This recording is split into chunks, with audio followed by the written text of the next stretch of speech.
Welcome to the second part of our conversation. In the first part, Bill Angelos shared with us his personal experience, his history of how he met Krishnamurti and David Bohm, and his own experience of the relationship these two great men have with each other. And we also went into some of the context of the teachings and the dialogues that these two great men have and their implications for the humanity and for the current world. Now, I think, Bill, I want to add that I couldn't agree with you more that the strength, the bonding, the impact that these two people had, these two gentlemen had on each other is extraordinarily important to understand. Very much so. They were on a orbiting each other, under each other's gravitational force, and I think through that arouse creativity. You know, I was sponsoring a Bohm gathering in Paris, in Italy, and some of the people who were very genuine, and they genuinely loved David Bohm and who wanted to cherish his legacy, came up with this idea, and they asked me whether, as a sponsor, I would be willing to sponsor, be part of either sponsor totally or be part of a sponsorship program to talk about, to make a movie that depicts David Bohm's life. And my first reaction was, but listen guys, you can't make a movie about David Bohm without mentioning Krishnamurti.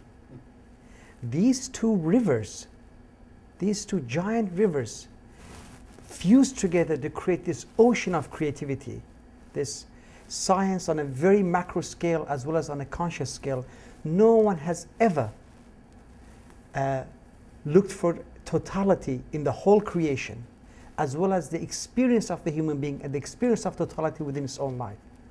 And I thought, I feel extraordinarily happy that we've covered this, and you keep on underlying, stressing the importance of the relationship these two men had with each other. May I add a word? Please. They loved each other.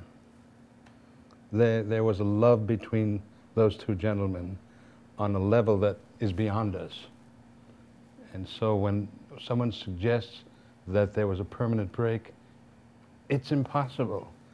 It's impossible, because that kind of love is beyond the realm of time, if you will. But I also know from your side that there was a letter, you mentioned a letter by Cyril Bohm. Oh, yes. Could you please kind of tell me a little bit about that? Yeah.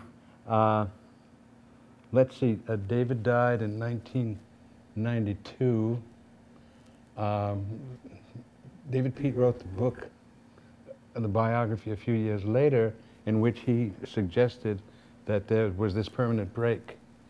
There exists a publication called The Link, which a man whom you know, Friedrich Grohe, publishes.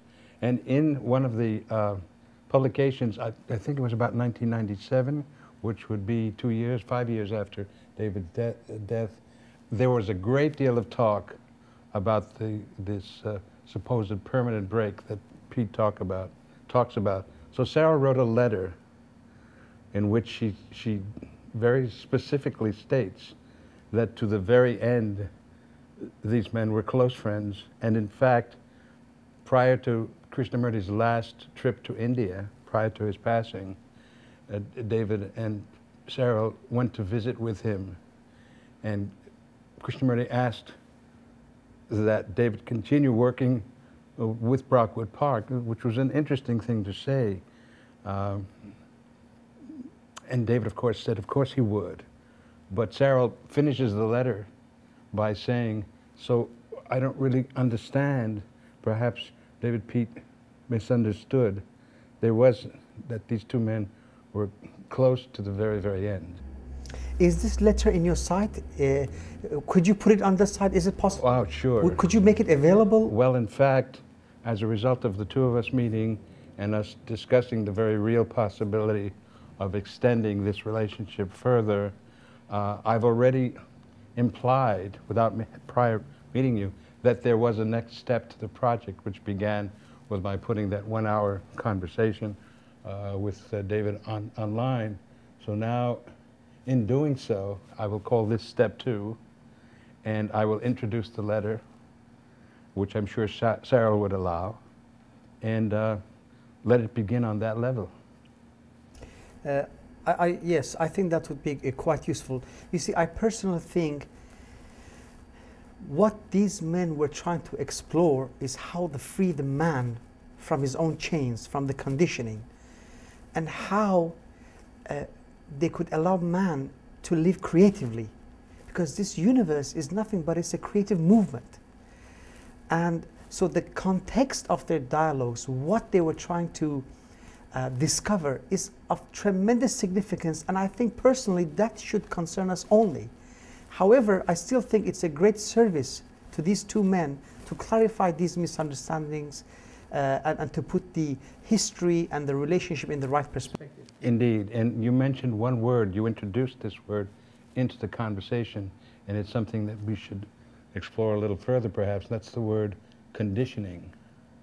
That's the problem, that we condition ourselves, our minds, if you will, who we are. We are conditioned by our surroundings, by our DNA, by the manner in which we perceive the world. The way we see the world is who we are, and that's all conditioning. In fact, somewhere I think I wrote that it may well be that what we call human nature is in fact a conditioned reflex. A conditioned reflex. And yet we always say, well, that's human nature. Perhaps human nature can change. And that's what these two men were talking about. Absolutely.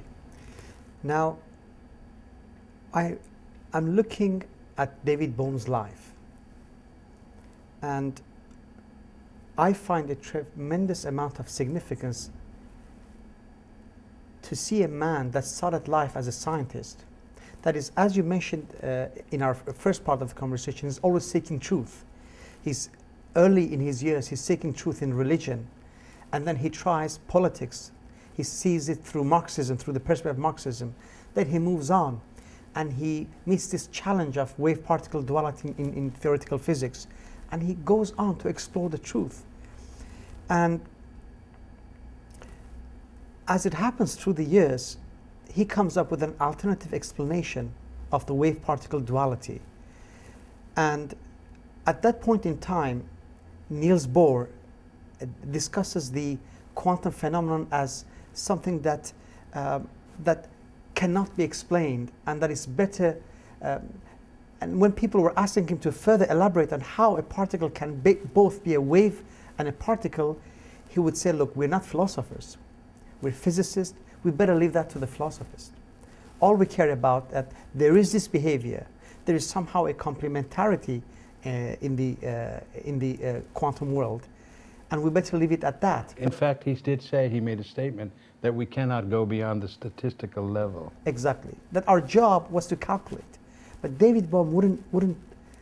He kept on pushing the boundaries, and he said, I must understand this. And through his work and through his, as time passes by, he realizes that through an alternative interpretation of the quantum theory, he realizes that actually everything in the universe is, there's one field, there's one totality. And the atoms or photons are just an abstraction from that totality. So he describes the wave-particle duality as a particle that is being guided by wave functions, that somehow there's a great network of information acting on different levels on each particle. So he comes up with this idea of totality. Of course, his ideas are challenged because his mathematical formula was depicting that there would be non-locality. And of course, that was against Einstein's law that nothing in the universe can flow faster than speed of light. But however, later on, John Bell, as you mentioned, one of his students, he came and he actually was able to prove this in his laboratories, that there is somehow instantaneous communication between two particles. There was another French scientist named Aspect, he's still alive, who in fact proved the same thing in his own laboratory. So it wasn't just John, although John was the first one to talk about it.